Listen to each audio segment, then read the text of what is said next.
नमस्कार साथियों, आप सबका स्वागत है हिंदी चैन में। आज का जो ये टॉपिक है इसे तो आप स्किप कर सकते ही नहीं हैं, क्योंकि इस एक टॉपिक से आपके एक दो नहीं कई प्रश्नों के आंसर क्लियर होंगे। और ये देखिए कि कितनी परीक्षाओं में पूछा भी गया है। 2000 टीजीटी 2005 में, फिर 2005 में आया हुआ है, 2005 और 2009 में पूछा गया है, पीजीटी 2009 में पूछा गया, टीजीटी पीजीटी 2010 में भी इस टॉपिक से क्वेश्चन पूछे गए हैं। तो आप समझ सकते हैं कि ये टॉपिक कितना इम्पॉर्टेंट है। ठीक है, अब चलिए बात करते हैं कि है क्या ये टॉपिक। देखिए रामचंद्र शुक्ल जी ने 12 रचनाओं के आधार दिया था वीर गाथा काव्य के लिए। ठीक है, वो 12 में से 8 जो पुस्तकें हैं वो देशी भाषा में लिखी हैं और जो 4 हैं वो साहित्यिक भाषा में लिखी हुई हैं। उन सारी पुस्तकों के हमें नाम क्लियर होने चाहिए और वो पुस्तक किस भाषा में है ये भी हमें पता होना चाहिए। ठीक है, तो आइए आज हम क्लियर करते हैं। पहले तो आपको ये बात क्लियर करनी है कि रामचंद्र ने कितनी पुस्तकों के आधार पर वीर गाथा काव्य माना है। तो वो कितनी पुस्तकें हैं टोटल?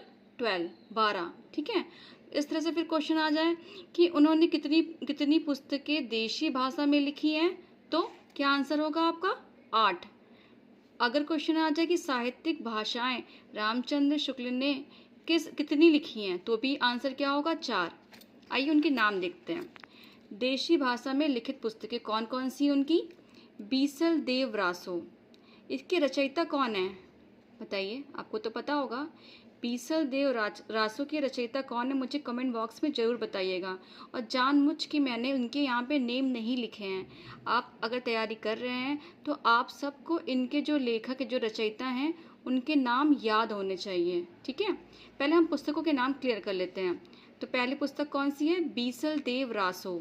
दूसरी खुमार रासो।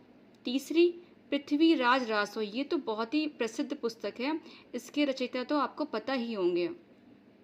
ऐसा नहीं कि मैं यहाँ पे लिख नहीं पा रही थी, मैंने जानबूझकर इन्हें नहीं लिखा है, स्पेस छोड़ के रखा है कि आप अपने माइंड से पूछिए कि इसके कवि कौन हैं।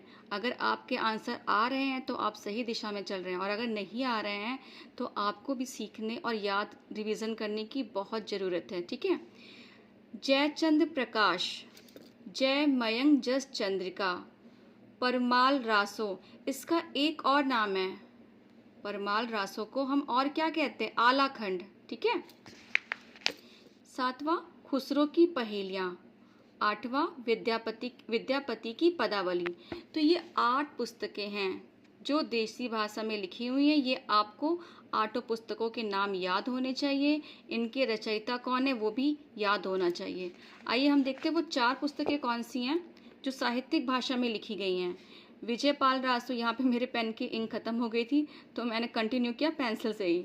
विजयपाल रासो, हमीर रासो, कीर्तिलता और कीर्ति पताका। ये 4 पुस्तकें किस भाषा में लिखी गई हैं? साहित्यिक भाषा में। अब कीर्ति पताका और कीर्तिलता ये किसकी रचना है बताइए? ये है विद्यापति की। किसकी है? विद्यापति की। और ये हमीर रासो किसकी रचना है? चलिए मैं बता देती हूँ, ये है सारंगधर की। विजयपाल रासो नल सिंह की। इन सबके जो मैंने नाम नहीं लिखे हैं सिर्फ इसीलिए कि आप इसको कमेंट बॉक्स में लिखिए, और नहीं लिखना मत लिखिए, लेकिन आपको इसके आंसर्स आने चाहिए। ठीक है, तो इस टॉपिक को रिवाइज करिएगा क्योंकि ये टॉपिक बहुत इंपॉर्टेंट है। देख लीजिए कितने सालों में ये क्वेश्चन पूछा गया है। ठीक है, इसको रिवाइज करें। इसकी एक एक चीज़ें आपको याद होनी चाहिए, कौन सी भाषा में कौन सी पुस्तक है, कितनी पुस्तकें उन्होंने मानी हैं। ठीक है, अब मिलते हैं हम आपसे अगली क्लास में।